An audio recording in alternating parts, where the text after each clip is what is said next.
नमस्कार दोस्तों, ज्योतिष और ग्रह बाई अमरेंद्र में एक बार फिर से मैं आपका बहुत बहुत स्वागत करता हूं। दोस्तों, मेरी जो नक्षत्रों के सीरीज़ है, आज मैं आपसे चर्चा करूंगा फिर से धनिष्ठा नक्षत्र का, लेकिन वैसे लोगों का जिनका जन्म धनिष्ठा नक्षत्र के तृतीय और चतुर्थ चरण में हुआ है। तो देखिए, यहाँ पर एक सिग्निफिकेंट चेंज होगा। जिनका भी जन्म धनिष्ठा नक्षत्र के तृतीय और चतुर्थ चरण में हुआ है, तो यहाँ पर धनिष्ठा नक्षत्र का जो स्वामी होगा वो तो मंगल ही होगा, राशि भी शनि होगा, लेकिन राशि बदल जाएगी, मकर के जगह कुंभ हो जाएगी। और यहाँ पर कुंभ राशि जो होगा, जो जन्मपत्री का जो काल पुरुष की जो कुंडली होगी, उसमें 0 डिग्री से लेकर 6 डिग्री 20 मिनट तक होगा। तो दोस्तों, आइए चर्चा करते हैं कि अगर किसी का भी जन्म धनिष्ठा नक्षत्र के तृतीय और चतुर्थ चरण में हुआ है तो क्या संभावनाएं रहती हैं, किस तरह का उनका व्यवहार विचार हो सकता है, और जन्मपत्री में क्या विशेष योगदान होगा उस नक्षत्र का।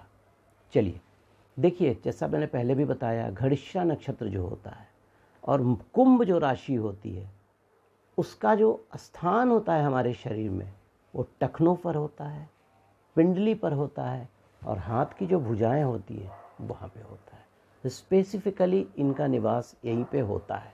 कहाँ पे? टखना, पिंडली और भुजाएं। ठीक है। अब देखिए, जिनका भी जन्म अगर कुंभ राशि में होता है तो यहाँ पर शनि अपनी मूल राशि में रहते, मतलब यहाँ पर कुंभ राशि जो होती है शनि की मूल राशि हो जाती है, अपना घर हो जाता है। और वृश्चिक और ये जो मंगल है, यहाँ पर मंगल और शनि दोनों का जो कॉम्बिनेशन होता है, थोड़ा सा एग्रेसिव आदमी को बनाता है, कुंडली को भी थोड़ा सा गर्म कर देता है, क्योंकि मंगल अग्नि कारक हैं, शनि वायु कारक है, और अग्नि और शनि दोनों का जब मेल होगा तो थोड़ी सी दिक्कतें आती हैं, क्योंकि हमारा जो शरीर है वो पंच तत्व से बना है।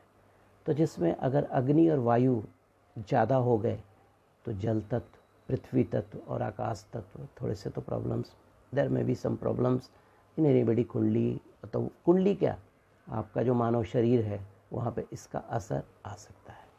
तो अगर आपका जन्म धनिष्ठा नक्षत्र के तीसरे और चतुर्थ चरण में हुआ है तो आपको ड्राइविंग बहुत केयरफुली चलानी है।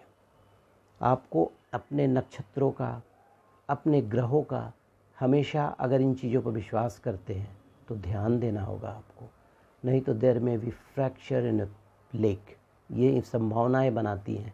ऐसे लोग को हमेशा दुर्घटना से सामना करना पड़ता है। ऐसा मेरा अपना जो केस स्टडी है। आपको ब्लड में प्रॉब्लम्स आ सकते हैं, आरबीसी डब्ल्यूबीसी की कमी हो सकती है, और ब्लड से रिलेटेड और भी जिस तरह की डेफिशिएंसी और भी जिस तरह की बीमारियां प्रॉब्लम कर सकता है। उसके अलावा ऐसे लोगों को टैकीकार्डिया का बहुत प्रॉब्लम होता है, दिल अचानक धड़कने लगेगा, प्रॉब्लम्स आ सकते हैं, एपिलेप्सी की शिकायतें हो सकती हैं। उसके अलावा चूँकि शनि जो होता है हमारे कुंडली में, जन्मपत्री में जो आर्टरी होती है, मतलब वो जो उस जो आर्टरी होती है उसको संकरा बनाता है। शनि जो होता है शनय बूढ़ा ग्रह भी होता है, और इनका रिजल्ट थोड़ा सा लेट आता है। तो यहाँ पर क्या होता है कि शनि थोड़ा सा हार्ट को भी इफ़ेक्ट करते हैं, हार्ट के प्रॉब्लम्स भी आपको परेशान कर सकते हैं, क्योंकि यहाँ पर मंगल और शनि का जो मेल है ये हाई ब्लड प्रेशर को जन्म देता है। तो अगर आपने बहुत ध्यान नहीं दिया तो देयर में भी प्रॉब्लम्स। एक और पर्टिकुलरली बीमारी होती है जिसको हम लोग बोलते हैं वेरिकोज वेंस में एक्सेसिव ब्लड जमा हो जाते हैं। तो कभी कभी क्या होता है, वो वेंस आप बैठे भी हैं तो वो नज़र आने लगेगा। कभी कभी वो इन्फ्लेमेशन हो, जब ज़्यादा हो जाता है तो खून बाहर भी आने लगता है। तो आपको थोड़ी सी सावधान रहना है। हाँ, लेकिन अगर जिनका जन्म धनिष्ठा के तीसरे और चतुर्थ चरण में हुआ है तो वो होते कैसे हैं, आइए उस पर भी थोड़ा चर्चा करते हैं। काफ़ी दानी होते हैं, धनी होते हैं, धर्म पे उनका बहुत ज़्यादा विश्वास होता है, क्योंकि शनि देव जो हैं वो काफ़ी जुडिशियस प्लैनेट हैं, धर्मी हैं, न्याय करते हैं, न्याय प्रिय हैं। लोगों ने उनके बारे में कुछ बुरानी, मतलब बहुत बुरी चीज़ें मतलब अभ्रंश फैला रखा है। ऐसा कुछ नहीं है। शनि देव 16 साल के बच्चों को तो छूते ही नहीं है। जवान को थोड़ा बहुत आगाह कराते हैं कि देखो धर्म है, लेकिन बूढ़ों को भी परेशान बिल्कुल ही नहीं करते हैं। उसमें मैं कभी और भी चर्चा करूँगा, क्योंकि उनको इस तरह से प्रण दिया हुआ है और उन्होंने प्रण लिया भी है। चलिए ठीक है, और आगे बढ़ते हैं। बड़े हज़े ज़बाब होते हैं धनिष्ठा नक्षत्र वाले लोग, समाज में उनका बड़ा सम्मान होता है और साइंटिफिक अप्रोच होता है, और कहने का मतलब उनमें एक इन्वेंशन की क्वालिटी होती है।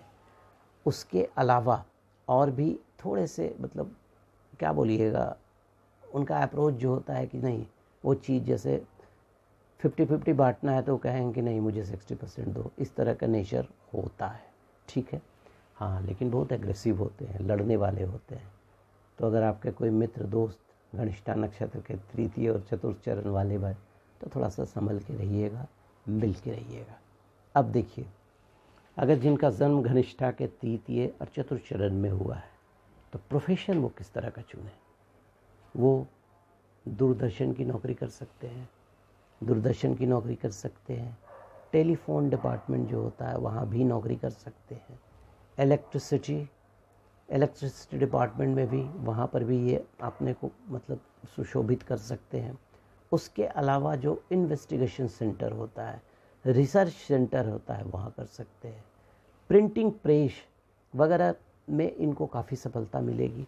एग्रीकल्चर में अगर ये किसी तरह का रिसर्च करते हैं, एग्रीकल्चर करते हैं प्रायोरिटी बेसिस पर, तो काफ़ी अच्छा फल मिलेगा इनको। रेशम का बिजनेस इनको काफ़ी सूट करेगा, चाय का बिजनेस काफ़ी सूट करेगा इनको, खान कोयला का बिजनेस ये सब काफ़ी सूट करेगा। पोस्टमार्टम वगैरह में अगर इनको, जो डॉक्टर हैं, डॉक्टर की पढ़ाई की, तो इन लोग को हो सकता है फॉरेंसिक डिपार्टमेंट में पोस्टिंग हो जाए। और जो थोड़ा सा लोअर ग्रेड वाले नौकरी करने वाले लोग हैं, उनका हो सकता है अपॉइंटमेंट वगैरह पोस्टमार्टम डिपार्टमेंट में हो।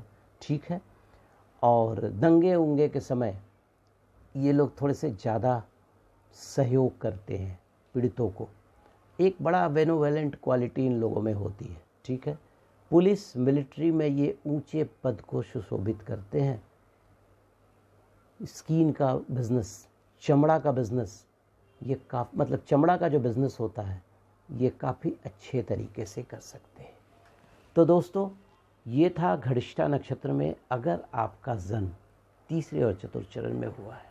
कुछ और भी चर्चा मैं आगे आपसे कर लूँ कि अगर आपकी जन्म पत्री में अगर आप मंगल प्रधान, चंद्र प्रधान, बृहस्पति प्रधान, सूर्य प्रधान हैं, तो निश्चित रूप से आप एक मूंगा, मानिक, इन चीज़ों को धारण करें, लेकिन ज्योतिषाचार्य से सलाह लेकर।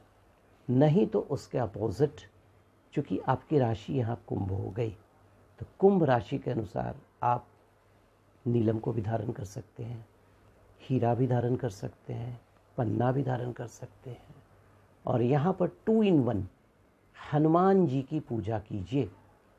कहते हैं ना, अतुलित बलधामम हेम शैलावदेहम धनुजवम किशानम ज्ञानीनाम ग्रगण्यम सकल गुण निधानम वानराम दिशम रघुपति प्रिय भक्तम वात जातम नमामि।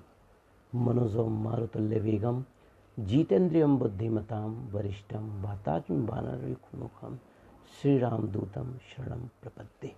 अगर एक माला का जप आप कर सकते हैं तो इस माला का जप कीजिए। पीपल के पेड़ के नीचे हर शनिवार को एक तिल के तेल का दीपक जलाइए और थोड़ा सा चीनी, थोड़ा सा गुड़ जरूर पीपल के जड़ में रख दीजिए और पीपल के वृक्ष के नीचे 5 मिनट बैठने की कोशिश कीजिए, ध्यान लगाइए। और अमावस्या तिथि को एक नारियल पीपल के पेड़ के नीचे और थोड़ा सा खीर जरूर रख दीजिए।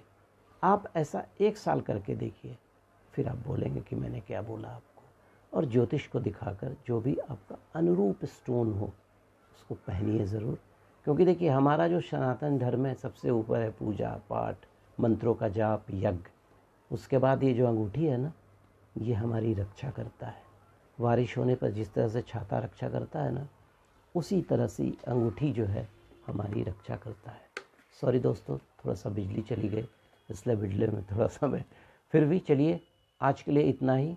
अगर मेरा वीडियो आपको पसंद आया हो तो लाइक करेंगे, सब्सक्राइब बटन को दबाएंगे और बेल आइकन को दबाना मत भूलिएगा। Thank you very much.